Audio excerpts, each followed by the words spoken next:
Un encuentro con su palabra, porque secase la hierba, marchitase la flor, mas la palabra de Dios permanece para siempre. Con ustedes, el doctor José Ricardo Arias Quintero.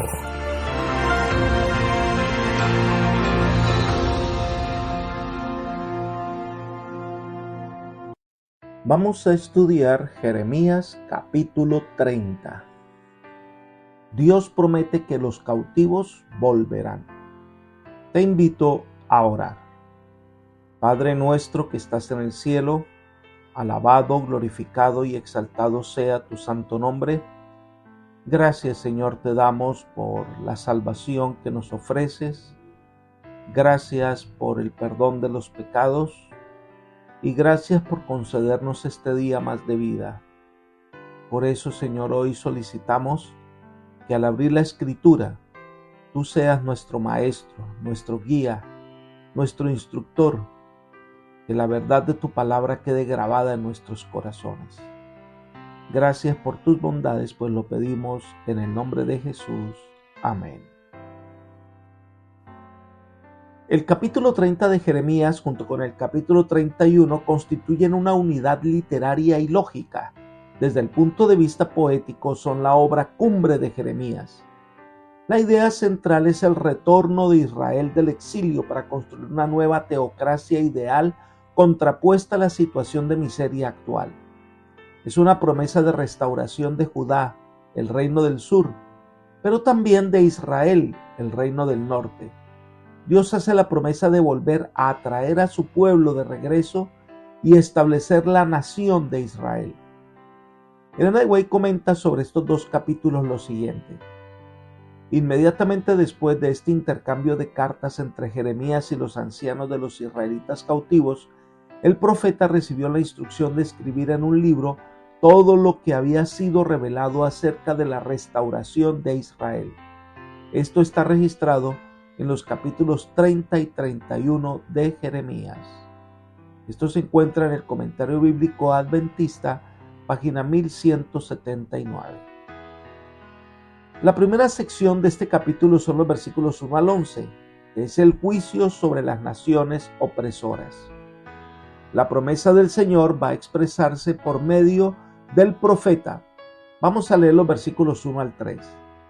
La palabra del Señor que vino a Jeremías diciendo: Así ha dicho el Señor Dios de Israel: escribe en un libro de todas estas palabras que te he hablado, porque aquí vienen días, dice el Señor, en que restauraré de la cautividad a mi pueblo Israel y a Judá, ha dicho el Señor. Los haré volver a la tierra que di a sus padres y tomarán posesión de ella. Estos primeros versículos son una introducción de todo este mensaje de consolación para su pueblo. Dios va a restablecer a su pueblo, ya sea Israel y Judá. Ambos son el pueblo de Israel. Volverán a serlos una nación y les dará la tierra prometida. Estas deberían ser palabras de ánimo de parte del Señor al pueblo que pasa por esta terrible destrucción. Entonces se le ordena al profeta Jeremías que escribiera lo que había sido revelado en cuanto a la restauración de Israel. Este mensaje de esperanza no solo era para los expatriados de Judá en Babilonia, sino también aplica a los reinos del Israel del norte, llevados cautivos por Asiria. Dios promete reunirlos de nuevo como un solo pueblo. Así que empieza la descripción de un terrible tiempo de angustia que sufrirían tras la invasión de los babilonios. Versículos 4 y 5. Estas son las palabras que habló el Señor acerca de Israel y de Judá. Así ha dicho el Señor: hemos oído una voz de estremecimiento, hay terror y no hay paz. Dios presenta al profeta a los israelitas sumidos en una situación sumamente angustiosa. La llegada de los babilonios a Jerusalén trae confusión, dolor y muerte. La destrucción que tanto pensaban que nunca iba a ocurrir, pues se ha hecho realidad y no tienen escapatoria. No saben qué hacer ni a dónde ir. Una angustia similar ocurrirá antes de la segunda venida de Cristo. Habrá un caos total. La destrucción parece inminente para el pueblo fiel, pero Jesús intervendrá en favor de sus hijos. Elena de White compara la experiencia de Jacob, su tiempo de angustia, con el que sufriría el pueblo de Dios al final del tiempo. Ella afirma: la experiencia de Jacob durante aquella noche de lucha y angustia representa la prueba que habrá de soportar el pueblo de Dios inmediatamente antes de la segunda venida de Cristo. Cuando Cristo acabe su obra mediadora en favor del hombre, entonces empezará ese tiempo de aflicción. Esto está en Patriarcas y Profetas, página 199. El único refugio del cristiano que es seguro es colocar toda su vida en las manos del Dios de amor. Sigamos leyendo esta descripción de angustia que hace Jeremías en los versículos 6 y 7. Pregunten pues y miren, ¿acaso un varón da a luz? Porque he visto a todo hombre con las manos sobre las caderas como una mujer que da a luz, y todas las caras se han vuelto pálidas. Oh, cuán grande será aquel día, tanto que no hay otro semejante a él. Será tiempo de angustia para Jacob, pero será librado de él. Cuando Nabucodonosor entró con sus tropas a Jerusalén e impuso por la fuerza su autoridad, matando soldados, derramando sangre, destruyendo y tomando cautivos, debió ser un momento de mucho dolor y angustia. Incluso los hombres lloran, claman de dolor como si estuvieran a punto de dar a luz. Se describe ese momento como la angustia de Jacob. Recordemos que Jacob, el engañador, había usurpado la primogenitura, por lo cual se desató la ira de su hermano gemelo Esaú y tuvo que huir. Pasado el tiempo, decide regresar a la tierra prometida. Cuando va en el camino, se dice que su hermano viene con 400 hombres a recibirle. Jacob se angustia tanto que cuando el ángel del Señor se le presenta esa noche, piensa que es su hermano y pelea con el ángel hasta el amanecer, donde llega a comprender que el Señor venía a darle un mensaje de esperanza. De la misma manera, el pueblo de Dios pasará por un terrible momento. Cuando la ira de los hombres se desate contra los fieles hijos de Dios, el pueblo de Dios pasará por un tiempo de angustia. Leamos Daniel capítulo 12, el verso 1. En aquel tiempo se levantará Miguel, el gran príncipe que está de parte de los hijos de tu pueblo, y será tiempo de angustia, cual nunca fue desde que hubo gente hasta entonces. Pero en aquel tiempo será librado tu pueblo, todos los que se hallen escritos en el libro. Este tiempo de angustia para el pueblo de Dios también será llamado el tiempo de angustia de Jacob, que consiste que en medio de los terribles acontecimientos nos aferremos de la mano del Señor. Elena de White comenta: al acercarse los miembros del cuerpo de Cristo al periodo de su último conflicto, al tiempo de angustia de Jacob, crecerán en Cristo y participarán en gran medida de su espíritu. Al crecer el tercer mensaje hasta ser un fuerte pregón, cuando acompaña la obra final un gran poder y gloria, los hijos de Dios participarán de aquella gloria. La lluvia tardía será lo que los fortalecerá y reavivará para atravesar el tiempo de angustia. Sus rostros resplandecerán con la gloria de aquella luz que acompaña el tercer ángel. Oiga los testimonios, tomo 1, página 131. El pueblo de Dios es librado de ese tiempo de angustia. Será un pueblo victorioso que recibirá la tierra por herencia. Sigamos estudiando el capítulo 30 de Jeremías, ahora los versículos 8 y 9.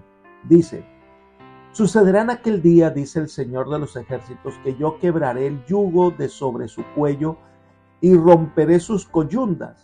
Los extraños no volverán a someterlo a servidumbre, más bien servirán al Señor su Dios y a David su rey, a quien yo levantaré para ellos. En medio de esta descripción terrible reciben este mensaje de alivio. Llegará el momento en que Dios les traerá libertad del yugo de Babilonia. Esto ocurre cuando Ciro derrote a Babilonia y entonces le ordene a los desterrados de Judá que regresen a su tierra. Entonces se restablecerá la nación de Israel. Volverán a tener un rey de la ascendencia de David. Y entonces dice: servirán al Señor. Será otra vez el pueblo de Dios, el pueblo bajo la protección del Señor. Dios ofrece entonces una restauración total. Versículos 10 y 11. Pero tú no temas, oh siervo mío Jacob, ni desmayes, oh Israel, dice el Señor. Porque aquí yo soy el que te salva desde lejos, y a tu descendencia de la tierra de su cautividad. Jacob volverá y estará tranquilo, estará confiado y no habrá quien lo atemorice. Porque yo estoy contigo para salvarte, dice el Señor. Ciertamente haré exterminio en todas las naciones entre las cuales te he dispersado, pero en ti no haré exterminio, sino que te castigaré con justicia. De ninguna manera te daré por inocente. Es interesante que el Señor llama a Jacob, es decir, al pueblo de Israel, su siervo. Es decir, todavía están bajo su dominio. Hay varias cosas que considerar. Número 1. El castigo de Dios sobre Israel es una realidad. Ellos se han rebelado contra Dios y por lo tanto dice el Señor, te castigaré con justicia. Es decir, tenga la plena seguridad que el Señor no actúa caprichosamente, sino que obra con justicia y su rebelión es lo que merece. De ninguna manera te dejaré sin castigo. Es decir, es necesario, es prudente, es justo el castigo para que entienda la enormidad de su pecado. En segundo lugar, entonces Dios dice, pero a ti no te destruiré del todo. Es decir, esta enorme angustia por la cual pasarás se debe a tu rebeldía porque debes ser castigada. Pero no vas a ser destruida del todo, no vas a desaparecer. Hay una luz de esperanza. Número 3. Entonces vienen las palabras de consuelo y fortaleza que indiscutiblemente para los pocos fieles hijos de Dios debieron ser palabras de gran consuelo. Yo estoy contigo para salvarte. No temas, volverás de la cautividad.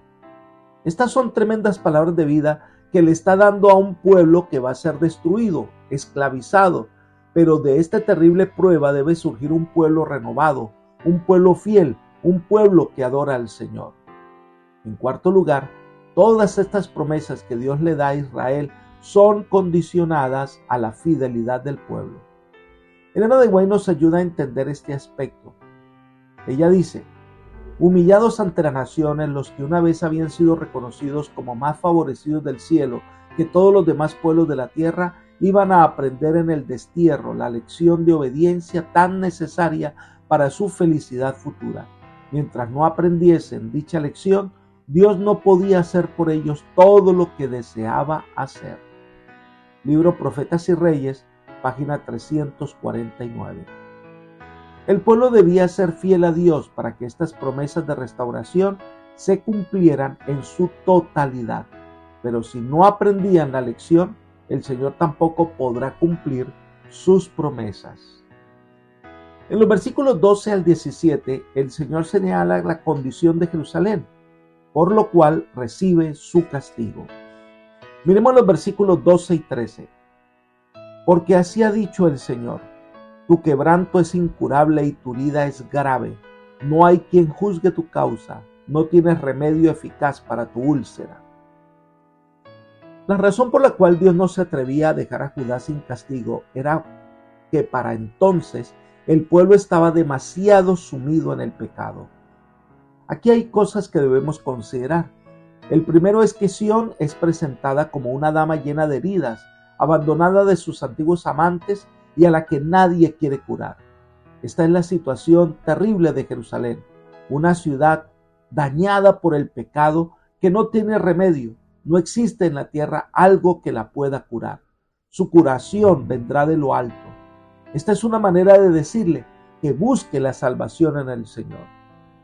Pero algo más, versículos 14 al 16. Todos tus amantes se han olvidado de ti, ya no te buscan, porque te he herido como a enemigo con castigo de hombre cruel, a causa del gran número de tus maldades y de la multitud de tus pecados. ¿Por qué gritas por tu quebranto? Tu dolor es incurable, porque por la grandeza de tu iniquidad y por tus muchos pecados te he hecho esto. Pero todos los que te devoran serán devorados, y todos tus enemigos, todos ellos irán en cautividad. Los que te saquean serán víctimas del saqueo, y todos los que te despojan los entregaré al despojo. Esta nación en su desvarío hizo alianza con otras naciones, adoró dioses de otras naciones, dejó de adorar al verdadero Dios por irse tras los ídolos, pero ahora en el tiempo más terrible de su angustia es abandonada por sus aliados. Nada pueden hacer por ella. Y entonces comprende ahora que la situación de Judá es desesperada frente a la oposición babilónica. No hay manera de hacerle frente. Además, su estructura moral está quebrada totalmente. Sin embargo, se le dice que aunque Babilonia fue instrumento divino para castigarle, pues Babilonia no quedará sin la reprensión divina. Pero el versículo 17 es una demostración del amor de Dios.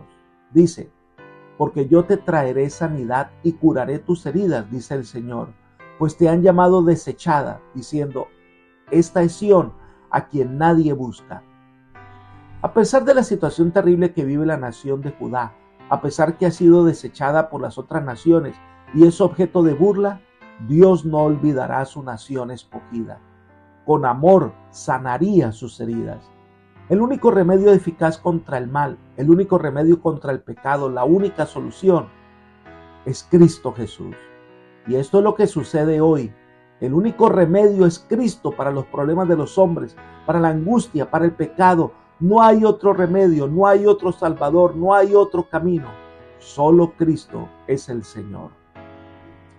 En la parte final de este capítulo, que corresponde a los versículos 18 hasta el 24, está la promesa del retorno de los cautivos. En este pasaje describe la prosperidad que podría haber disfrutado Israel si el pueblo hubiera aceptado su destino divino y hubiera cumplido lealmente la misión que el cielo le había encomendado. Miremos los versículos 18 al 20. Así ha dicho el Señor: he aquí yo restauraré de la cautividad las tiendas de Jacob, de sus moradas tendré misericordia. La ciudad será reedificada sobre su montículo de escombros, y el palacio quedará en su lugar. Acciones de gracia saldrán de ellos, y la voz de los que se regocijan. Los multiplicaré y no serán disminuidos. Los honraré y no serán insignificantes. Sus hijos serán como en el pasado, y su congregación tendrá estabilidad delante de mí, y castigaré a todos sus opresores. Lo primero que vemos es que el Señor traerá a los cautivos, volverá a restaurar la ciudad, llegará nuevamente a ser gloriosa. Sobre las ruinas del pasado, Jehová va a restablecer a Jacob, ahora en total dependencia de Dios, quien en medio de los escombros hará que la nación vuelva a resurgir, y volverán a tener un príncipe de la descendencia de David que guiará a su pueblo por buenos caminos. Esto puede entenderse como una promesa mesiánica. Dios desea que este pueblo vuelva a restablecer el pacto para que llegaran a ser su pueblo. Entonces no se escuchará llanto de angustia, sino gritos de acción de gracias por la restauración del pueblo que se multiplica como efecto de la bendición divina. Entonces viene la restauración de una teocracia, donde Dios interviene de manera directa. Versículos 21 y 22. Uno de ellos será su soberano, y de en medio de ellos saldrá su gobernante. Yo lo haré acercarse y él se acercará a mí, porque ¿quién es aquel que arriesga su corazón para acercarse a mí? Dice el Señor. Ustedes serán mi pueblo y yo seré su Dios. Dios deseaba que en Judá se cumpliera plenamente todo lo implicado en esta frase, pero su pueblo escogido no vivió a la altura de sus privilegios. Ahora, la promesa le pertenece a la iglesia cristiana. Esta revelación se manifestará plenamente en la tierra nueva. Y finalmente llegamos a los versículos 23 y 24. He aquí que el huracán del Señor sale con furor. Es un huracán que gira e irrumpe sobre la cabeza de los impíos. No se apartará el ardor de la ira del Señor hasta que haya hecho y cumplido los propósitos de su corazón. Al final de los días lo entenderán. Pero los planes de Dios, que incluyen la restauración de su pueblo, implicaría la destrucción de Babilonia, y los planes de Dios, por extraños que parezcan, cumplen un propósito especial para nuestras vidas. Por eso termina diciendo: esto ahora no lo entienden, pero un día lo entenderán. Es que en el cumplimiento de las gloriosas promesas, que parecía increíble, pero el futuro confirmaría los misericordiosos propósitos de Dios. Dios tiene planes maravillosos para nosotros, que ahora quizás no lo podamos entender del todo, pero que llegarán a ser entendidos a su debido tiempo. Lo que el Señor nos pide es que confiemos en Él, que seamos fieles a sus mandatos, que confiemos en sus promesas y que le entreguemos el dominio de nuestro corazón. De esta manera sus promesas serán una realidad y lo que parecía imposible será realidad y llegaremos a entender su amor por nosotros. Apreciado amigo y hermano, Dios tiene un tiempo para todas las cosas y Él pide a todos que aprendan a confiar plenamente en Él, que el fiel Hijo de Dios aprenda a seguir sus pisadas y que confiemos en que el Señor siempre está dispuesto a perdonar y salvar. Que el Señor hoy te bendiga y te guarde y te guíe por sendas de paz. Es mi oración por ti. Amén.